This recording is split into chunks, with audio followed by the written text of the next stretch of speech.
Oh man. Okay. He's a time traveler because he's a pastor. Yeah, you know, That was he's from that before. was right. That's the that's a negative of being a time traveler, though, that you're only from the past, is that you don't know what's coming. So that's why you can end up with a broken foot. All right. Welcome to What the Hell Are We Talking About? I know the conversation already started. Don't worry, we're just two guys on Father's Day in our pajamas sitting in the house.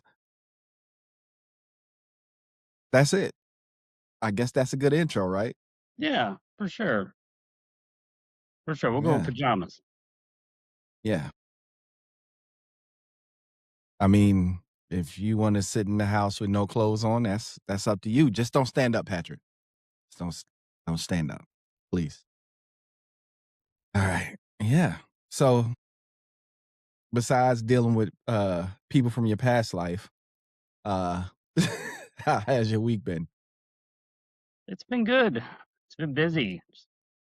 Working and getting involved with everything I have to do on a regular basis. Just getting ready for Father's Day and uh, finding joy in simple things.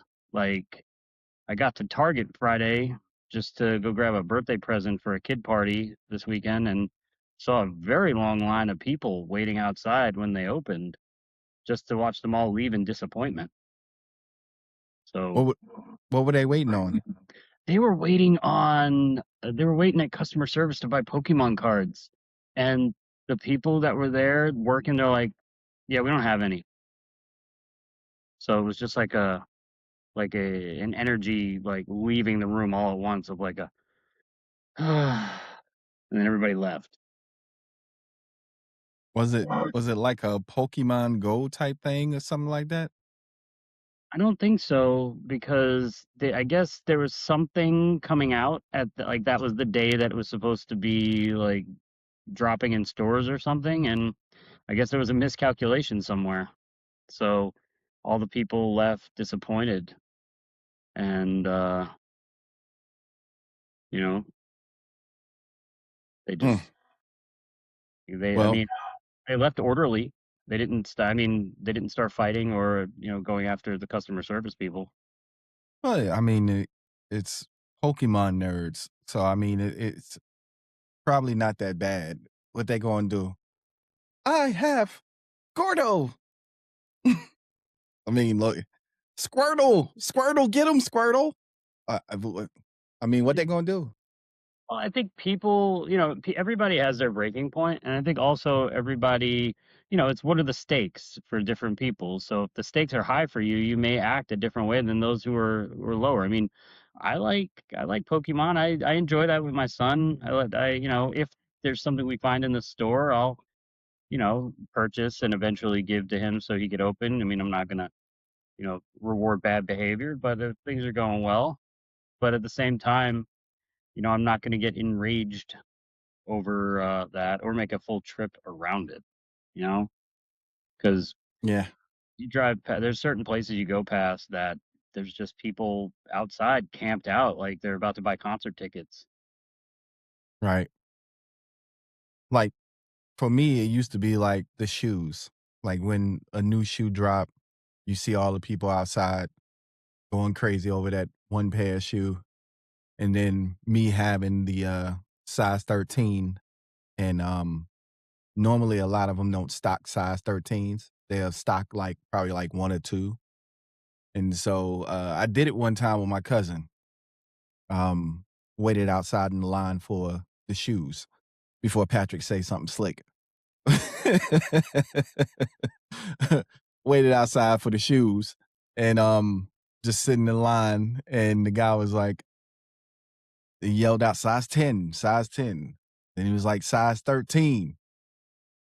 And me and my cousin both wear size 13. So we was like, us. They was like, well, good, because we only got two size 13s. And I could hear the people behind us going, oh man, and walking out the line. So, you know, I kind of can sympathize a little bit, but I mean, to to to throw a fit over something because they don't have it would be uncivilized. But then again, we live in an uncivilized world now. So, Yeah. And the way that things are overly publicized, right. it's easy for people to quickly establish that fear and that pack mentality of I have to go in and get it all now or I'll never have another chance. Yeah. But at least in your experience there, it didn't escalate to something crazy because it only takes one person who feels like they're entitled, and then next thing you know, now we have problems. Now we have a problem. Yeah. It, that's all it takes is that one person. Mm. Yeah. It reminds me of going to and this was probably when I had to go by force with my grandmother to the grocery store, and it seemed like if you went on around the 4th of the month when food Mhm. stamps are about to expire, shelves were empty and there were people everywhere. Just just don't go when there are people with food stamps because the store is crowded. You can't move around, can't get the stuff that you need. It's straight mayhem. Yeah. But speaking of buying things, if you were a billionaire, what would you what would be your first purchase? Purchase? Man, does Yeah. everybody know I'm a billionaire though? Well, they don't have to know that you're a billionaire. I mean, you can be one of them silent billionaires. Yeah, because I feel like if people knew, then I would probably be more strategic and kind of try to stay off the radar because I got a big family and it gets bigger as soon as somebody knows something about you or that you're a public guy. So I probably have to start an umbrella corporation and then funnel all money through that and then leave all the uh leave all the ownership as private domain so nobody knows. But I think I'm kind of strange in that aspect because I think I'd even if money wasn't an object, I'd still work because I enjoy what I do. So I'd be a little more lazy with it and I probably wouldn't stress as much about it. But I'd do those things that are enjoyable. So as a billionaire, I'd probably, I don't know, buy the Gulf Coast of Florida and clean it up, get rid of all the meth people. Hmm. So you'll buy land in the white sand. Hmm.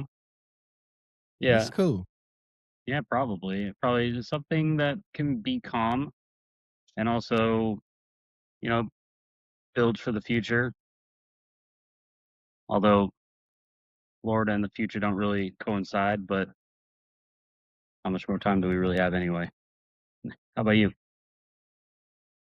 Um, no, mostly for the most part, what you said is sound advice. I mean, you get a billion, you want to protect your money. Um, um, Let's go with the sensible option first, and then we can go with the uniquely you option because I have a better one that I was right. just thinking. But go with yours. Yeah. So, just like you, definitely create my shell companies and make sure that everything is protected. And this way nobody can identify me buying up a bunch of stuff, uh, cover my behind. And then for the most sensible part, just making sure like my mother, my father, my father, and my in-laws, they're everybody, all the parental people are taken care of and good. And then just become a recluse and just buy me a mountain and build me a house on the mountain. This way I can see you before you come and tell everybody turn the lights off. Somebody's coming this way. Turn all the lights off. Let's pretend we're not home. Let the dogs loose. Sick Yeah, the hounds on them. I like it. I like it. Dig a nice Yeah. moat around it. Yeah, there you go. Yeah. Yeah, because you don't see drawbridges enough these days. I think that's hot. I mean, to me, I like my wife doesn't like exposed beams and awnings, but I like that oldie style, like gothic castle type build with some new things to it, but I like that type. It has a nice little flair to it, you know. Like it. So what's the unsensible part? Oh man. So I would start my own streaming platform and it would just Uh-oh. be comedy related and it would just have all the dumb shit that I do and the people I'm close with have all that put together, like have a nice venue that performances could be done, and it can be for live audiences or it could be something that's more taped, like different variety shows and stuff like that. And I think it'd be fun to do like a PBS structure where we just do telethons and give out fake numbers that don't work and just sit there and act like we're answering the phone. Like, yeah, yeah, yeah, yeah, pledge-thon. Okay, all right, we're gonna save all those cancer-ridden antelope in Antarctica, and then just have just a complete waste of time. I think that'd be great. Yeah. And if you pledge $3, you get these nunchucks, and just have these Yeah. outlandish, ridiculous shit. You pledge 10 and you get these nuts. No, Yeah, literally hanging off the back of your truck. exactly. Exactly. Man, had truck nuts welded to my dad's Hyundai Santa Fe or whatever it was. He was so pissed because I would just buy a bunch of different they were all had to be tie-dye and they were truck nuts. I got them in bulk and I used to just casually put them on the back of my dad's car because he hated it. So I just kept doing it. And every time he would take them off and he'd throw them away and he'd yell and scream about it. And miraculously, within 10 minutes, there'd be another pair on there. So I kept that going for like a solid year until he got pissed because I had them welded to the back of his car. So, I mean, he took a nap midday and I had a buddy with a welder. So he came over real quick and just, did a little magic. And next thing you know, I see him outside, big, fat, burly, Guinea from New York, just ripping at them, and he can't get them. He even tied like the chain to it and tried to ripped his bumper off. That was it. Had to stop after that.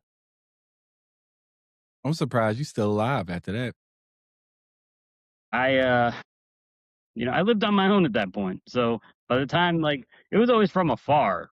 Like when I did this stuff though, having everything taped wasn't a new concept. If you wanted to set up a camera, it was very obvious.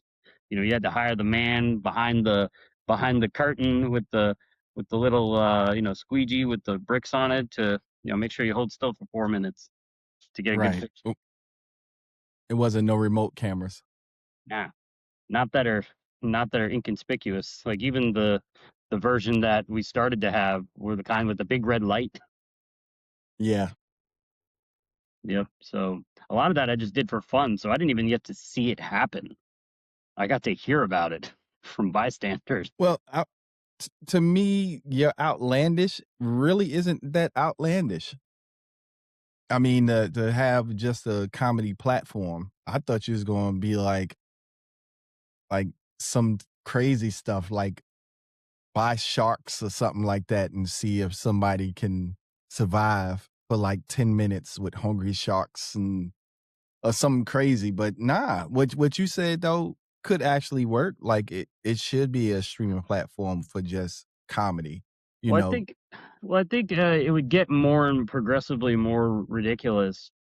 Like I could envision myself having like this long series of if I can stand 30 minutes in the same room with you, then you win some ridiculous prize. Like, 10 here's $10 million if you can hold a conversation with me and I don't get bored or like push a button to say, all right, that's enough. Or if you can like sit there and actually have that conversation and figure out at what point I'm making fun of you versus actually actively listening, I think that would be a big challenge too. I think, yeah, I think, but like I said, I think that your outlandish is more tame than what I was expecting. I'm sitting up here like a streaming platform for just comedy because like it's a lot of skit comedy that's missing nowadays too. It's not as much skit comedy about what you got SNL. Other than that, you really don't have nothing else. mean, Dreams of In Living Color coming back. I mean, hey, it is missed. Even Mad TV, with some of their skits are missed. So I just think skit comedy needs a wake up call. I know some things have turned extra sensitive and touchy, but who cares? It's supposed to be comedy, you know. And then too, you ain't got to record in front of a live audience. I mean, Yeah, so you that's ain't got to worry about nobody trying to run up on the stage. So fair. But I think at the same time, it would be important for it to just be a free service. yeah, You yeah. know, I don't think that, especially if money's not an object, then I think getting something to the people that they actually would enjoy versus hiding behind that paywall and using selective marketing to entice people wouldn't be the best play. And then ad revenue, ad revenue would pay for it. Help it pay for itself. So a couple of commercials is paying for itself. Yeah, but I think also part of the ad revenue should be stipulated that the advertisements are played out by the people that are involved. So, if one of those sponsors wants to come in and pay for ads, then that advertisement's being done by the people that are in whatever show it is. And it's Right, not going to be like a serious thing. It's going to be I don't know, it's going to be like somebody inside a fish tank swimming around, and then at the very end of it, it's just going to flash and say sponsor name. right. And it's going to be swimming around with a little thought bubble that says, I wonder why chicken salad doesn't make a comeback. And then, you know, It'd be boost, canned chicken commercial, boost mobile. canned chicken commercial, fish of Yeah. the sea. Hmm. Yeah, I mean, yeah, it's almost like a for you by you platform. So it's basically making its own money and helping others get discovered. I don't think it's an outlandish idea. Anybody watching this right now, they got the money to invest in this idea because we just fictitiously saying what we would do if we was billionaires. If you got the money in the back end to do this, I'm with it. Give me a call. 1-800 Patrick has my cell. I don't know how that going to type out in your phone, but yeah. Yeah. Or just leave a message in the comments and say, "Hey, I would be down to watch something like that," because I mean, it sounds dope. Yeah. Like, Yeah. I don't see why it hasn't been done yet. I mean, there's several websites that do stuff like that, but not something that's dedicated that you can actually sit down and watch that has any substance to it because there's a lot of legal, a lot of contracts. You'll see people with different they're tied to different services, and you end up with certain people who have 15 comedy specials in the span of a year. They're all on one platform. And Yeah. it's A and a lot of them be whack, but that's just my opinion. Like why are you doing 15 of these specials? The first 3 was alright, now the next 12 are horrible. Like, stop it. Like, figure something out here.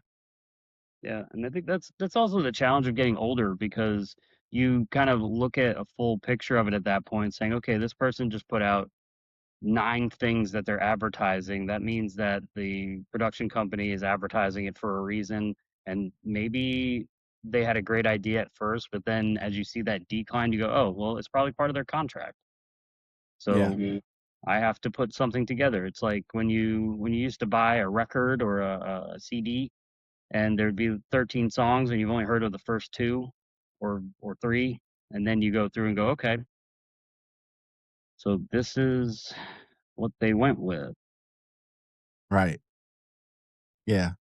I mean, modern music is more like that than music of the past because you take a Michael Jackson and every song just about you heard on the radio and you was like, "Oh, okay." You take a Bobby Brown, he made millions up off of just one record, and that was "Don't Be Cruel." So modern music is more like, hey, the 2 radio songs, those are hits, but these other ones, like, I don't even understand what you are talking about in some of these parts. Yeah. Yeah, 'cause, like, the Beatles, every single song of theirs was a hit. Like, even the ones Yeah. that were less the ones that just were played less, even those were still publicly recognized. Right.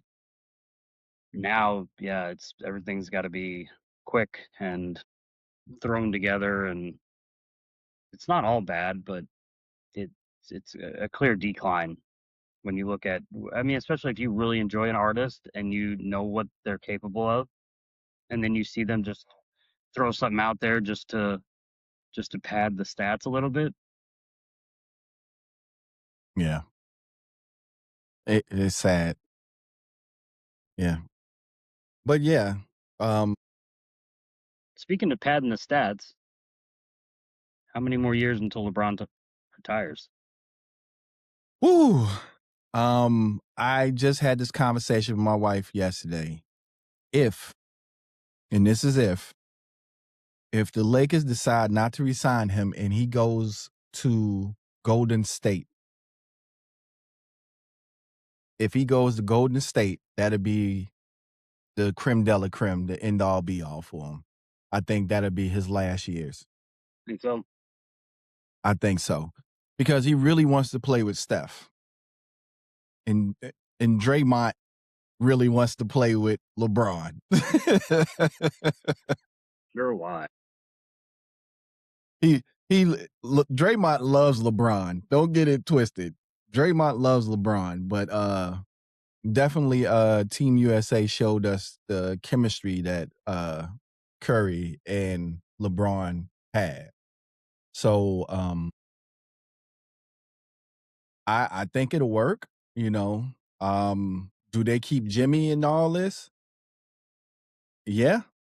If I was Jimmy, I would stay because I know a ring is strongly possible. I mean, you got Steph and then you got LeBron, and I don't know what the hell Draymond doing. I don't even think he know what the hell he doing half of the time, besides throwing the elbow or getting ejected.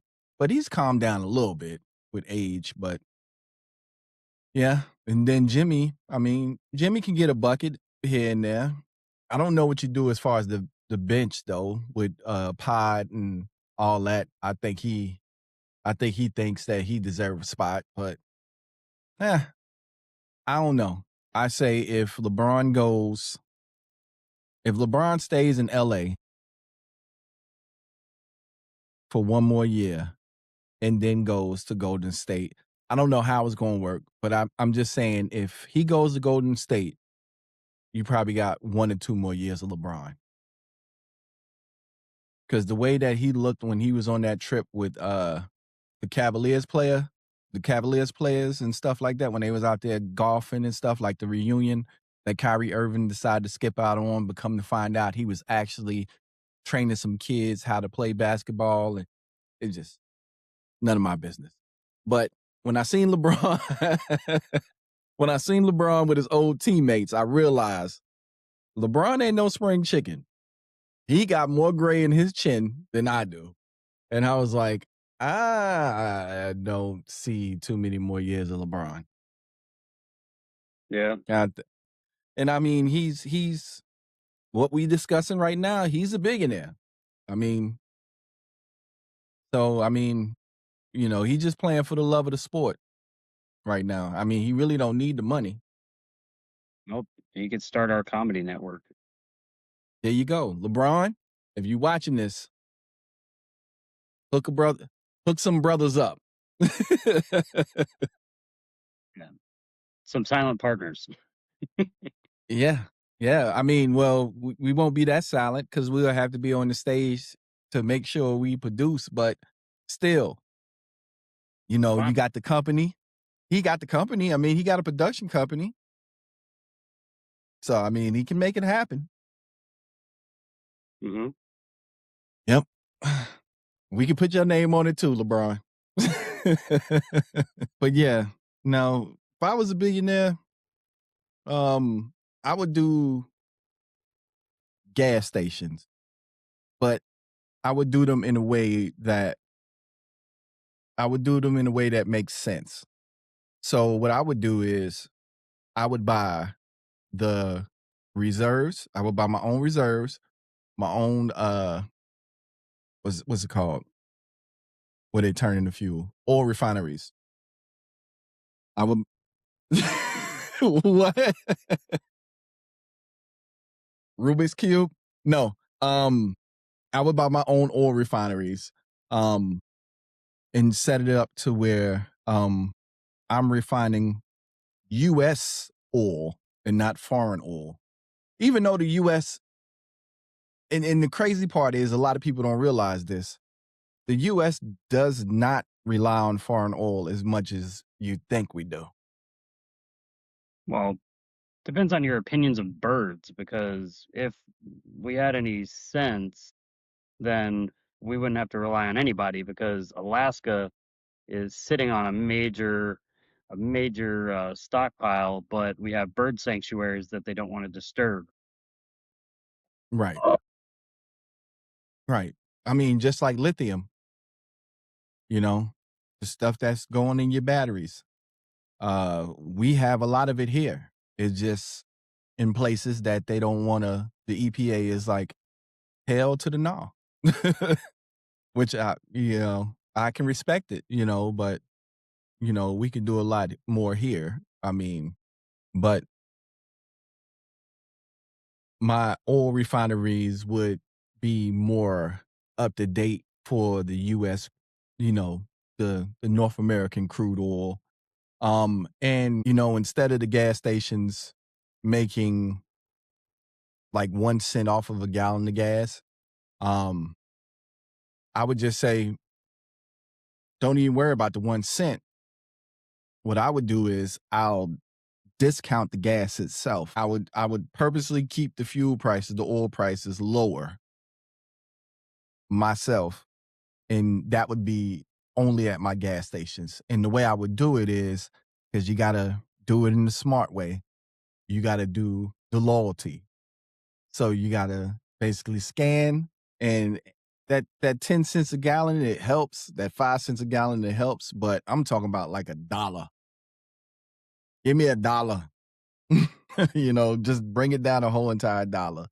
And at my gas stations also too, there'll be charging stations. So strategically thinking, most gas stations would have to sit probably about 200 miles apart. This way you'll have the charging infrastructure for electric vehicles to move north and south, east and west. So I would strategically place them 200 miles apart. And then that's how I would have a covered net. Okay. Doesn't seem too outlandish. I mean, No, you'd probably anger a bunch of people with really fat pockets that already have a lot of agreements in place, but there's got to be something more to that. I mean, is it like what about the inside of these gas stations? Like, how you running that? Is that going to be like, the hot dog roller is going to be, powered by like, I don't know, just a series of hamsters? no. So here go where the cool part comes in at. because you got vehicles, people out there charging vehicles, so they're gonna want to sit out there, you know, in their car and let the car charge or whatever, or may want to come inside. Uh, so what I would do is I would hire somebody from Japan that does like the 7-Elevens and different things like that. Their food setup for their, well, not really gas stations, they're convenience stores, but their food setup is way better than US gas stations and convenience stores. So I would have them set it up. And also too, I would have menus at the where they charge at, so people can pick the food that they want, and somebody would bring it, almost like a Sonic. Somebody would bring it to the car, and you know, you don't even have to get out your car. You can do everything right there at your car. Pay for your pay for your charge, everything. The only issue would be the people that's getting fuel. They would have to pull into the park over there on the side and then come in and get it. But the Mhm. people that's charging their vehicles, that's a convenience that I'm adding to them. And you could even keep it less, you could keep it where there'd be less interaction. You could make it so that it's more expensive if people walk in and pay versus using the automation and the service applications That that yeah. like a Also like too, like a fee for using cash. well, there are gas stations now that do that. They charge a fee. You pay something different if you're using a card versus cash. Yeah. Like some 7-Elevens, I believe, actually do that, or Circle K's, or one of them. I think it's Circle K that actually do that. You pay a Now, different fee if you use your card.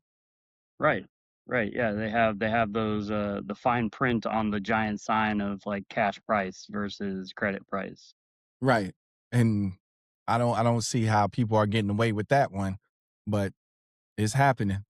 It's trickle Um, down economics because the credit card companies are charging them 1%. So they're going to take that to you, the consumer who didn't do anything different in your daily, but you don't have any control. So it's either buy it here or go buy it somewhere else. right. And that's another thing too. I'm glad you brought that up. The rewards program would automatically tie to your card. So soon as like the first time you come, you don't even have to like sign up for it or anything like that. It'll automatically tie to your debit or credit card, whatever you scan. Boop. Mm, And it automatically ties. It knows you. gotcha. And then Would there be a lot of like video surveillance? Like you'd yeah. have like, you'd just be surrounded. Yeah, it So would have enough video surveillance because you're dealing with charging, and also too you got employees going out there bringing you food. yeah, but they're Japanese, right? No. So the people are American. The main employee that's training everybody, those are the Japanese. Right, but you know where I'm going here.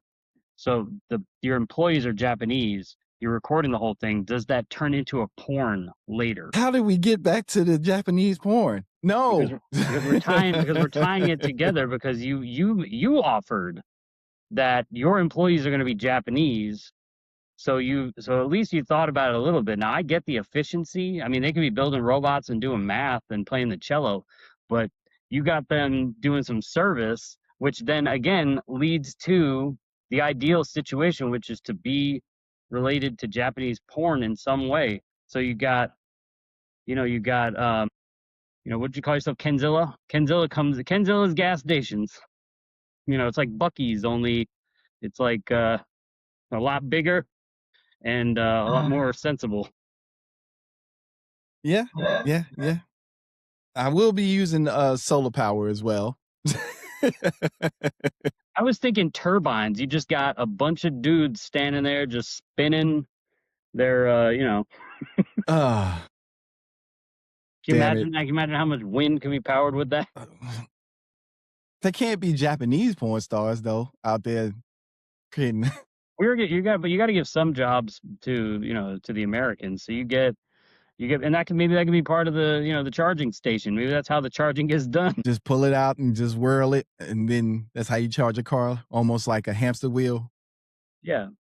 I mean, hamster, porkster, whatever. It's the wheel. Just don't go counterclockwise. That could drain the battery. And somehow my gas station is now a porn shop. It's a So it's a front for it's basically an elaborate um it's an elaborate ruse that gets you Japanese porn at the end of the day. so So are the girls oh, that sounded horrible. So are the girls going up to the car topless? I mean, is that the way a Japanese porn works? I don't know. I'm not well versed on Japanese porn.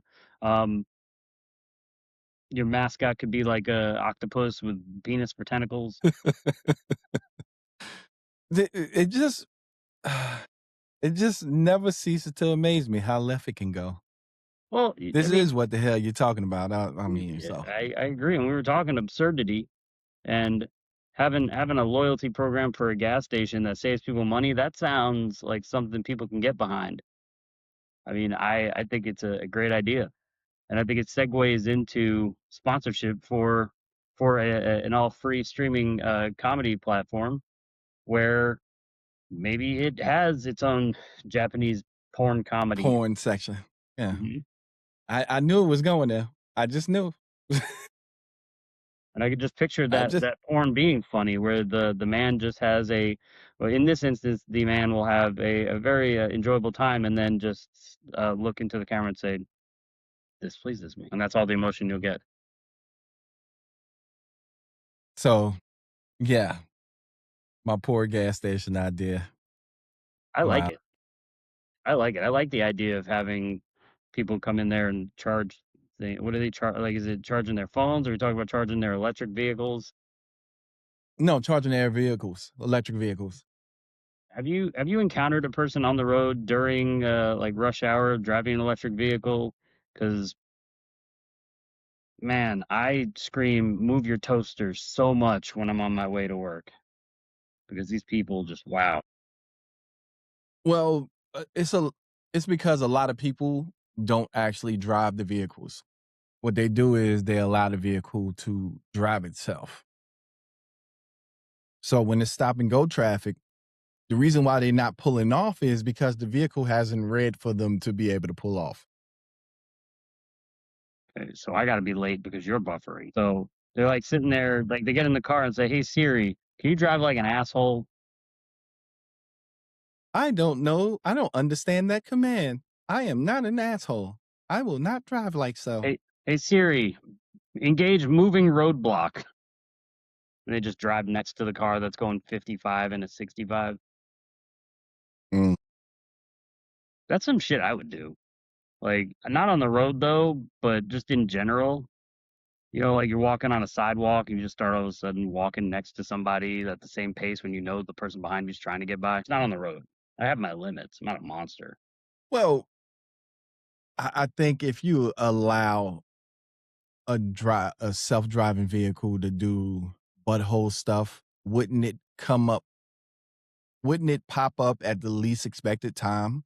Like, say you're taking your family somewhere or your mother somewhere important and you trying to drive sensible, and all of a sudden, the car just says, "Asshole mode, engaged," and starts cutting people off in traffic and start driving all crazy. Like, wouldn't it, like, have that thought inside its head? I mean, you are dealing with AI or artificial intelligence, and Hmm. you giving it ramifications to do crazy stuff. I mean, Yeah, just saying. but I think it also would learn your habits. Like, I think it would be smart enough then to know what time you need to be at work, so it could drive accordingly. Like I feel like the speed limit is secondary. It should also be able to to sense if there are cops nearby. Because I know when I turn on my map app that it'll say police detected. And I'll say, oh, okay. I'll usually look at my forum and go, yep, still appear to be white. and I'll just keep driving fast. You know,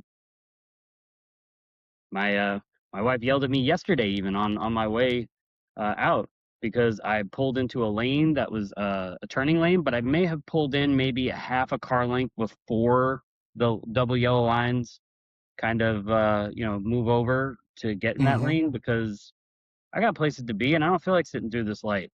And there happened to be an officer sitting waiting at the stoplight coming towards us. So he's looking right at me and we made eye contact. And I think with my body language and my eyes, I told him, mind your own business. And he minded his own business. And she went off, and because she's, a person of color, and said to me, if that was me, I would have been pulled over and I would have had to get out of the car and he would have asked me where I'm going. It's broad daylight. Why does he need to know where I'm going? What could I be doing right now? And I said, being belligerent is what you could be doing right now. And I'm glad I'm not getting pulled over, because you'd be agreeing with him right now. And that makes it hard for me to beat a ticket when you're going, see, officer, I told him not to do that, break that law. And be like, all right, please stop. But the crazy part is, I do that all the time. I do that. So say you got 3 lanes, right? And you got the one turning lane. But the turning lane doesn't start until about 5 cars up. Mm-hmm. I'm going to swerve out there. I'm going to come down that lane until I get into the turning lane. It's just only proper driving. I mean, why should I have to wait for this light to turn green? And then grandma may be in the front driving like grandma. And so she may be like, oh, that light just turned green. Well, I guess I should go. Now, the light don't been green for like a good 10 minutes. So now 1 or 2 cars get through. So now I'm still 5 cars back from that turning lane. So now I'm 3 cars back. Yeah. From that turning lane. I'm still supposed to sit there? No. I'm Right, but going to swerve on are you out. going into a lane that is an actual active lane, or are you going into a lane that is got a clear double yellow where it's like technically no man's land? It's no man land. So Or either so it's, basically you're going like onto a where a median would be. yep, And okay. Yeah, I feel like that's common practice. Usually though, depending on what kind of rush you're in, you're scanning to see if the coast is clear first. right, of Um, course. but if the coast is not clear, have you had an instance where the coast is not clear? No, I don't play chicken. Yeah, No, I I meant don't like play where there's chicken. like a police It, officer camped out or in the I don't lane. even look. I don't even look for them when I do that. I don't look for them. I'm just making sure ain't no traffic coming my way. Yeah, yeah, That's just me. yeah. I'm the same way there. I don't tend to look for those. But one thing I do hate though, especially around here in the South, since we don't have the infrastructure, like things like sidewalks and bike lanes, but especially now is that prime time where there's fruit flies, mosquitoes, and road bikes, and they all need to go back to hell because they have no place, yet they're here. Like when they were building the ark, and Jehovah or whoever the fuck it was is building his fucking boat, and he's like, I need 2 mosquitoes, I need 2 fruit flies, and I need 2 assholes in spandex on a fucking road bike. Like, if you want to be healthy, I don't need that shit rubbed in my face. Go down to a fucking state park somewhere and ride a bike on a bike trail. They're called bike trails. It's I don't nothing need like you. being. Yeah, I don't need you. It's a 45. It's a windy road, and there are ditches on both sides. I don't need you over there exercising unless you are exercising the right to become roadkill. It's nothing like being stuck in traffic with a guy pedaling his bike. You stuck behind him, and all you can see is his ass and his balls tapping his seat as he pedals back and forth. And you got no choice but to look in front of you because you stuck behind this guy. Oh So my goodness.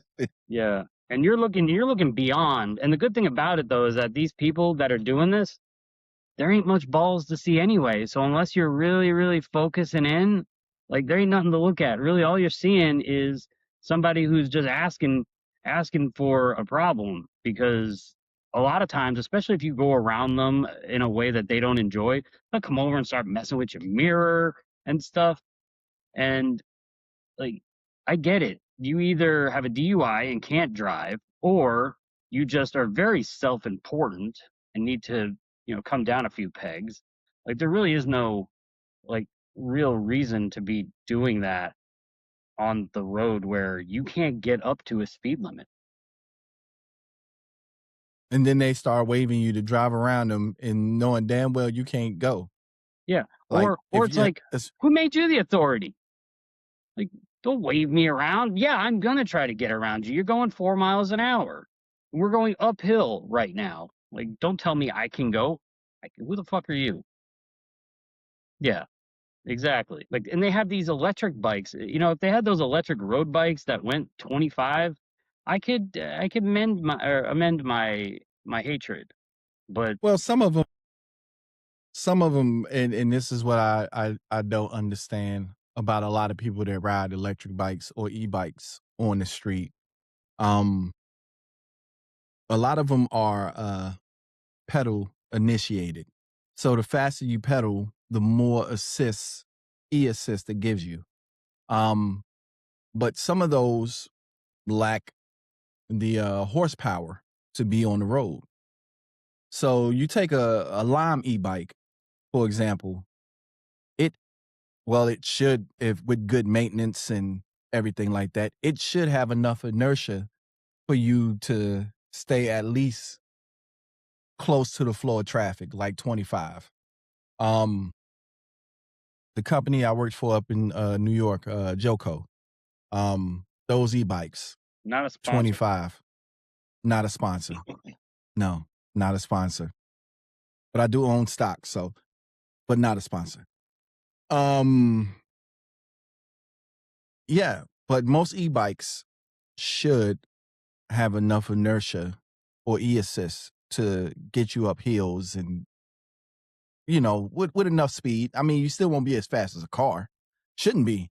I wouldn't want to be on an e-bike, especially one that's one of those ride share ones. You don't know who touched it, Mm, so you don't know what's going on with it, really. In all honesty, I'm not throwing no shade because I'm part of the industry because, like I said, I own stock, but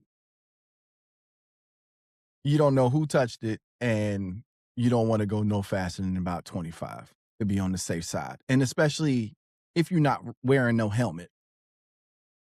And a lot of people, well, the road bike guys, they wear their helmets, but a lot of people that ride those ride share bikes, they don't wear no helmet.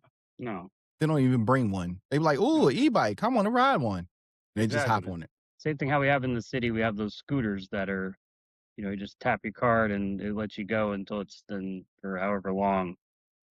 We run into those too, like in the neighborhood I live in. There are kids that have those e-bikes, and they ride around just without a care in the world, and that could be very dangerous. Right, right. I I mean, don't. my daughter has a scooter, and the first thing I made sure that she got was a helmet, you know. Even though she got one of the three-wheel ones, you know, I made sure that first thing she got was a helmet because I know, being in the industry, trust me, I've seen some stuff that don't make no sense. Like, how do you mistake, like, have you never rode a bike before? How do you mistake a brake for the throttle? Mhm. Or they think that the scooter is supposed to go up steep sidewalks with concrete sticking up like this and be perfectly fine. I mean, Yeah. come on, it's a lot of people out there without common sense. Um, and I don't. I mean, I'm on the other side, so I don't blame the scooter. I blame the rider. You know, Well, yeah, I if mean, a car runs somebody over, who do you blame? The car or the driver? You blame the driver. you try to blame the car because that's where the money is. Yeah, You and the try to car's find gonna out be if in court. is there anything faulty about the car? Like, did the brake pedal, like, the brake pedal have an off day or something like that, because that's where your lawsuit money comes from. But yeah, no, What the you person gotta get the behind the brake wheel pedal in is court. the problem. I mean, the manufacturer at that point. Yeah. You put that footprint gas pedal in my car. Yeah. I mean, you get the car or the brake pedal in court, and they probably be like, "I didn't do it. It was him. It was the one-armed man, I tell you." Mm-mm. It was the yeah the JonBenet Ramsey defense. Some Puerto Rican guy. Or, hey, you can go with the, what's my girl in South Carolina that, drove her kids into the lake? You can go with the, what was her name? Susan Anthony or something like that? Susan B. Anthony. No, I forget her name. I have Lacey Peterson stuck in my head, but Lord. but it reminds me of poor baby Jessica. Remember baby Jessica when she fell in the well, Oh my and god. the nation had to watch. Well, there's an update on baby Jessica because that's how current my pop culture is. Uh, so not two things happened. Number one, the man who saved her eventually ended up, ending his own life later on, unrelated. I assume that Unrelated. if he was trying to live with the fame of saving a baby from a well and couldn't handle that, then he wasn't destined for much to begin with. But he had his own issues that I didn't look too much into. But poor baby Jessica, 30 something years later, just has lived a life of crime. I guess she felt invisible after she made it out of that well. She knew that she was untouchable and didn't go well. Yeah. You can tell just looking at her mugshot that she never saw a Japanese porn. Oh, man. And And there you on go. that note A lotus flower. A lotus flower comes so down and the beautiful music. so how do you feel about billionaires and trillionaires in the world? Indifferent. I don't have any hatred or any admiration. I mean, I aspire to be one of those one day, but they're people at the end of the day. Right. And the fact that whether or not they have influence on the world is not their fault. It's the fault of the people who follow that. Because we've seen uprisings all over the world regularly, and that's due to people who don't follow and are not afraid to stand up for themselves. So, how I feel about a billionaire or a trillionaire is, I mean, in a way, I like some of them. Like, I like Steve Cohen buying the Mets. I don't, I mean, I'm confused by it right now because it's like, take control, don't take control, let the people who know what they're doing do what they're doing, or get involved. Either pick one. Like, don't half step everywhere you go. But I don't want to say nothing about the Mets right now. I'm confused. We have the team. Why are we not winning? everybody's What is hurt happening? though. Like everybody's hurt. There's Well, so many.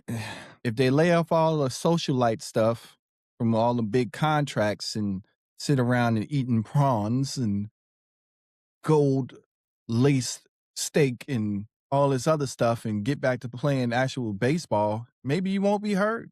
Yeah, Maybe but also exercise a little bit, stretch your muscles, right, do but something. but you also hire executives that you think are going to take you in the right direction, but it's really you need more like money management because look at what the Dodgers do. Yeah, they spend a ridiculous amount of money, but they also put together a winning product at all times. Like they're not going through all this stuff and saying, "Oh, well, we're playing Moneyball at this point, so we've got to be able to we'll spend a lot, but also we won't spend a lot." And we'll go with people who we believe are good enough, or maybe they're under the radar, or they're way over the radar. But somebody's doing analytics backwards because they managed to put their foot on the gas, but then take it off. And they're like, okay, we had a first baseman. He was good. He could hit. He wasn't a great fielder, but he was good. Let's go grab a guy who's like a second baseman or a third baseman. Make him a first baseman. By the way, he's got like long-standing injuries, so there's a chance that maybe he won't be able to play as often, and he doesn't have an actual backup. So let's make sure to put all our eggs in one basket at every position and then supplement the rest with an idea. Yeah, they got very lucky on the rookies that they have right now, but they could have been lucky on the rookies and also had people in place that can do something and stay on the field. But Yeah. yeah, Yeah. Um, and also too, I think the Bobby Bonilla thing has them terrified. They're afraid because I mean the Dodgers, they did back in a lot of people's contracts, yeah. so they'll be paying uh what's your boy? Which one? The old Otani? Shotty. Yeah, they'll be paying him till he's like 65. So, I think a lot of it has to do with the whole Bobby Bonilla thing. Yeah. That was just bad. That was bad economics. But it's not like they haven't handed out a bad contract. I mean, several contracts flopped for them, but that's why, they also put insurance on all of their big contracts. So if someone does get hurt, they get reimbursed for that. Like Right. that's the economics of it. But again, the fact of being a fan, I shouldn't have to think about economics. Bobby Bonilla's contract shouldn't matter to me when I'm going to watch a game. Like, yeah, they're playing really well, but Bobby Bonilla is about to get paid again. I don't give a shit about that. Like you're telling me we can't take a chance, or we're not given the best position to succeed because they're afraid of something that happened in the past. I don't know. We probably shouldn't drink that water. I heard somebody got typhoid back in 1840. I can't make it up. I can't make it You up. shouldn't have to. You didn't sign them. That's true. That's true. Because if I was in that office, I'd be like, okay, you can go, you can go, you can go, you stay. No, put your shit back down. You can go, you can go, you can go. Yeah, and Yeah, they're it's time to clean house and redo something because something ain't working here. I mean, we've got to the postseason and just been an utter flop. During the regular season, we shouldn't be getting blown out. What we got blown out by the Rockies? Like just straight like. But then again, a lot of people have been getting fades by the Rockies and the White Sox lately. yeah, they come in sneaky. They come in real sneaky. And like last night got blown out by the Phillies, which I mean, is My conceivable with how good they can be. But at the same time, like it's almost like their approach is let's wait and see as long as we can. Like their manager's been just a lame duck for a year and a half, and they did fairly well like a couple years ago, despite how inexperienced and poor he was at his job. I mean, I don't yeah, even want to talk about that Phillies bet last night. That was upsetting. I thought at least by the most we would lose by is 2. yeah. Yeah. So Yeah, because I definitely picked us to lose yesterday, which is sad. I shouldn't have to pick my team to lose, but yeah. I did. So yeah. But But how about what's your billionaire feeling? um, there are currently 3,428 billionaires globally. Um, there's 989 billionaires in the U.S. alone. My feelings is always going to be this. As a billionaire, trillionaire, or some of the millionaires that's high up in the ranges, close to being billionaires. Um, I say at what point, what's an, it, what is enough? I mean, what is enough that you can't help out people in the world? You know, those things. Like your interests alone can help take care of others. I always feel like when you when you hear about these people becoming billion and trillionaires, they don't do enough. They just don't, but their money is made off of the backs of other people. And some of them people ended up end up in poor positions.